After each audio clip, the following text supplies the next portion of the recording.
Olá pessoal, seja muito bem-vindo a mais uma série de vídeos, né? Aqui nós vamos continuar a nossa sequência, tudo o que você precisa saber antes de começar a estudar programação. Então vimos na série passada alguns conceitos gerais da programação web e nessa série agora nós vamos falar especificamente da linguagem PHP. O nosso objetivo é mostrar para vocês alguns conceitos importantes que você precisa saber antes de estudar PHP. É importante que você entenda que nessa série nós não vamos ensinar para você PHP, nós vamos apenas abrir sua mente para você enxergar o que é frameworks, qual é a relação que existe PHP e HTML, qual é a relação que existe PHP e MySQL, enfim, são esses conceitos que para um aluno iniciante ele fica totalmente perdido, ok? Então, sem mais delongas, vamos iniciar. Vamos falar aqui agora sobre a definição, né? O que vem a ser o PHP. É claro que qualquer definição que a gente for dar, ela fica incompleta. Por quê? É muito vasto o PHP, você pode definir ele de várias formas.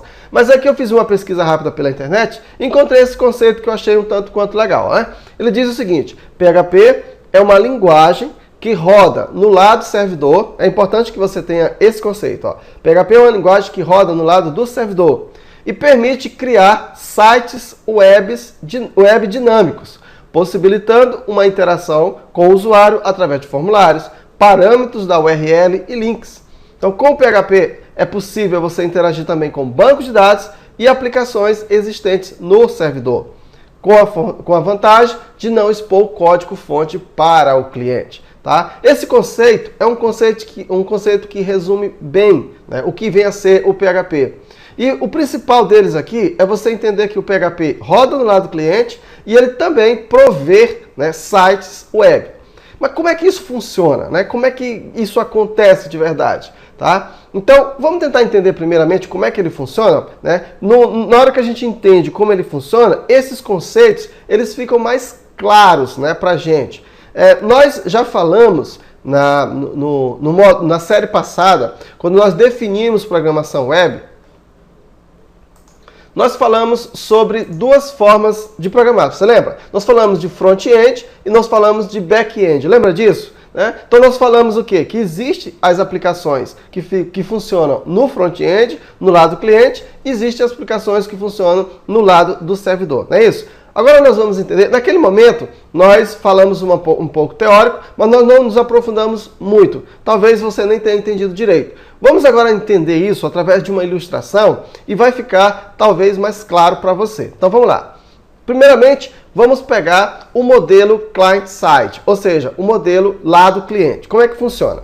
Então imagina que você é o cliente. Então nós temos o cliente e nós temos aqui o servidor.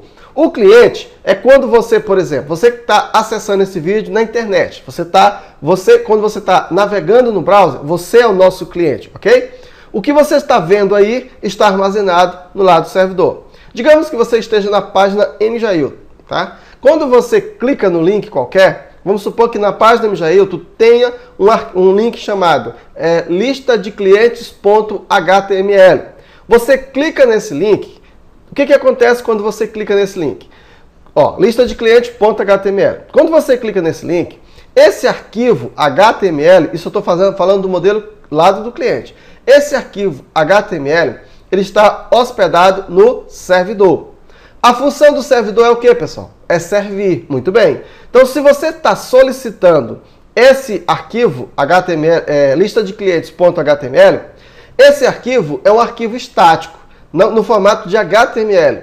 Simplesmente o servidor vai pegar esse arquivo e vai devolver uma cópia desse arquivo para o seu cliente, ok? O cliente solicita o arquivo, o servidor pega uma cópia desse arquivo e ele envia de volta para o cliente. Essa cópia, então, é processada pelo navegador e aí você consegue visualizar a cópia do arquivo, ok? Muito bem.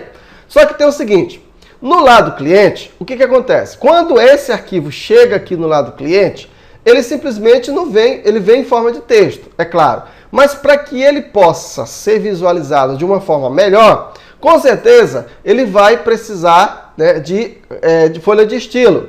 Então, por exemplo, ele vai precisar de CSS. Esse CSS que é processado aqui, tudo isso vai ser processado somente aqui do lado do cliente.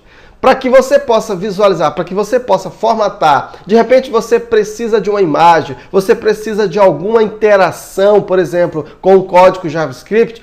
Tudo isso vai acontecer no lado do cliente. Se você tem, por exemplo, dentro do seu arquivo HTML, alguma função JavaScript que valida um código, por exemplo. Eu vou validar um código. Quando ele valida esse código, tudo que acontece na validação desse código, por exemplo, se o e-mail foi digitado correto ou alguma coisa, se você usa código JavaScript, todo esse processamento acontece onde? Acontece no lado cliente. O servidor aqui, ele não acontece nada com ele. Tá? Tudo que faz...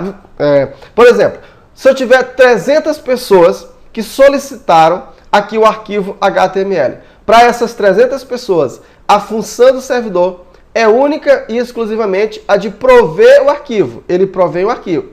Qualquer coisa que você faça aqui, por exemplo, se eu clicar no botão, se eu fizer qualquer outra coisa, somente esse processamento vai ocorrer somente na sua máquina.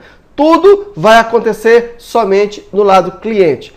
Esse é o modelo cliente-servidor. Qual foi a função do servidor nesse modelo? A função do servidor foi tão somente prover uma cópia do arquivo.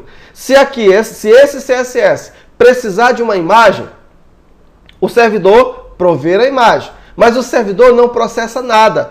Todo o processamento do CSS, do HTML, do JavaScript, né, e de qualquer outra coisa que rode no lado do servidor, todo esse processamento se dá apenas no lado do cliente. O servidor nem sabe disso. Ele só vai ser realmente requisitado quando acontece alguma interferência a nível de servidor. Deu para entender? Então, muito bem. Então, esse é o modelo lado do cliente, ok? Então, como você pode observar, aqui a única coisa que nós temos é uma cópia dos arquivos.